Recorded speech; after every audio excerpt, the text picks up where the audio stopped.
ayun. So, ayun na nga.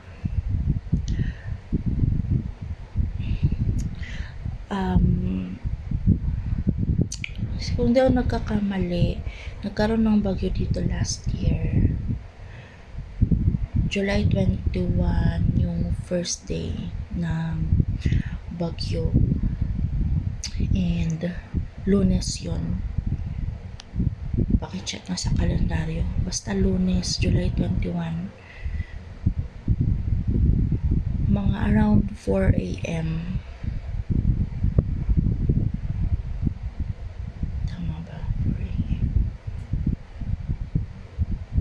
Itong kuya nyo ay akyat siya dito sa taas. Pasok siya ng kwarto. Sabi niya, tulungan niyo ako. Napasok tayo, nanakawan tayo. Nanakawan kami. Alam niyo, madams and sirs, kakapikit-pikit ko lang nun ha. Kasi ang pasok ko is Monday to Friday. 7:30 a.m. to 7:30 p.m. 7:30 ng gabi hanggang 4:30 a.m. kinabukasan na yan. So, tumatawid talaga ako ng gabi. Yun ang oras ng pasok ko. Kasi US-based yung account namin eh. So, Lunes pa yon, patulog na ako, parang kakapikit-pikit ko lang. Bakit? Bumaba ako para umihi. Kasi hindi ako nagsi-CR dito sa taas eh. May CR dito sa katabi ng kwarto namin pero hindi ako nagsi-CR dyan. Sa baba ako nagsi-CR. Tapos ang ginagawa ko, ikot-ikot pa ako ng bahay ganyan. Napansin ko talaga eh na yung mga gamit is nandoon pa. Yung laptop, tablet, cellphone. Yung tablet na yun yung ginagamit ng partner ko sa work niya. Kasi tablet lang yung ginagawa nila eh. Sa pag-record at pag-encode ng mga data na nakukuha nila sa mga tao na ini-interview nila. Okay. Ngayon, to kasi si partner ay pag uwi niya ng gabi from work, tsaka palang gagawin niya naman dito sa bahay is i-encode niya naman or i-check niya isa-isa yung mga datas na naipasok niya sa tablet. Kung merong kulang, kailangang ayusin. So, mag-encode ka talaga ng mga bagay-bagay doon para ma-polish siya bago mo siya i-send doon naman sa portal ng company nila. So, inaabot siya ng mga talagang ginagabi talaga siya 10, 12, mga ganyan or mas late pa. Ito si kuya mo is sa sala siya natutulog. As in, doon na siya talaga namamahay. And nandun na lang nakalagay yung mga gamit niya. Doon na rin yung pinaka-workstation niya. So, yung laptop na yun is sa akin yun. Luma na yung laptop na yun pero it's working perfectly fine. Na ginagamit din naman niya siguro kung ano nung kailangan gawin na kailangan ng laptop. Gagamitin niya yan. So, yun po ang nakuha, madams and sirs.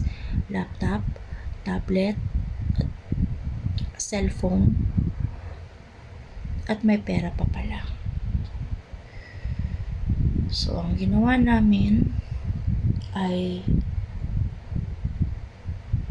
takbo kami ng barangay para i-report, para makisuyo, maki-review sa CCTV nila, baka sakaling nakunan at makilala namin kung sino yun. So talagang chinaga siguro from 2 a.m. yung parang pinaumpisa namin ng 2 a.m. onwards kung kailan na-discover na kung anong oras na-discover na nagkawalaan na pala ng gamit. So, mga hanggang 5 a.m. Ayan. So, nakita doon, meron talagang pumasok sa compound. Pumasok siya mga around 3:20. Tapos, ang bilis lang, nakalabas na siya ng compound mga 3:25. Tapos nakita sa CCTV na sumakay siya ng tricycle, lakad siya ng kaunti hanggang sa makapasok sa compound. And then, paglabas niya, lakad siya ng kaunti, sakay ng tricycle. Hindi na kuha yung mukha niya kasi nakakap siya. Nakakap. Ang CCTV kasi ng barangay is isa sa paganon, isa pa ganon. Kitang-kita pero hindi makakapture yung mukha. And yung CCTV naman dito sa kapitbahay namin, malinaw pero hindi rin nakuha yung mukha kasi nakakap. So nakaganyan. Not unless siguro kung gumanon siya, umarap siya sa camera, diba? Siguro doon natin pwede makita yung mukha niya. Hindi talaga. Tapos meron na siyang dalang, paglabas niya ng compound, may dala na siyang eco bag. Yun yung pinaglalagyan ng na-recognize itong partner ko na kanya yun. And na-recognize ko rin na kanya nga yun. So doon niya nilagay yung mga nakulimbat niya. Grabe no. Ang lakas ng loob na pumasok. And I'm very sure hindi malakas ang loob ng mga yan na pasukin tayo o pasukin ng bahay natin kung hindi sila handa. Diba? Handa yung mga yan. So, masama ang loob ko, oo. Dahil somehow,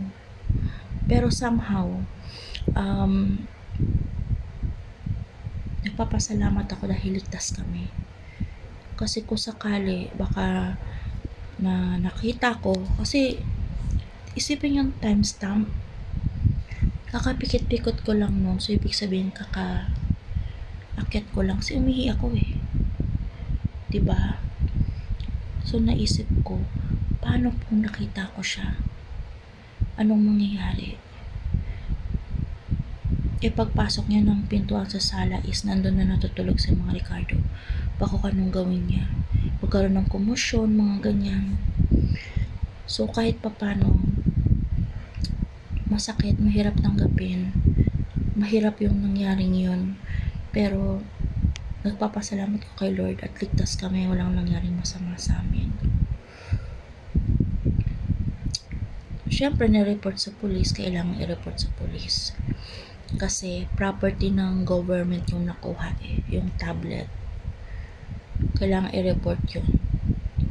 Para may magawan pa sila ng kung anong paraan doon para hindi yun magamit, diba? Kasi bago mo pa man din mabuksan yung tablet is kailangan ng code para mabuksan mo siya. Ang problema, yung code is isesend doon sa mobile number mo na nandoon naman sa cellphone na nakuha. So, mabubuksan niya pa rin yun. Kung sakali, kahit hindi niya alam yung password, magagawa ng paraan yun so long as nasa iyo yung number associated doon sa tablet na yun. Diba? Nangyari yun July 21. Anong petsa na ngayon? February 22. February 22, 2026. Ilang buwan nang lumipas. Walang nangyari. So, after this video, pag-usapan naman natin kung ano nang naging problema after nito. Mabigat-bigat to na ayaw nating mangyari sa kahit na sino sa atin. Ang hirap talaga, sobra. Okay, watch nyo lang ako sa next video ko, third video. Bye for now, Madam Nurses.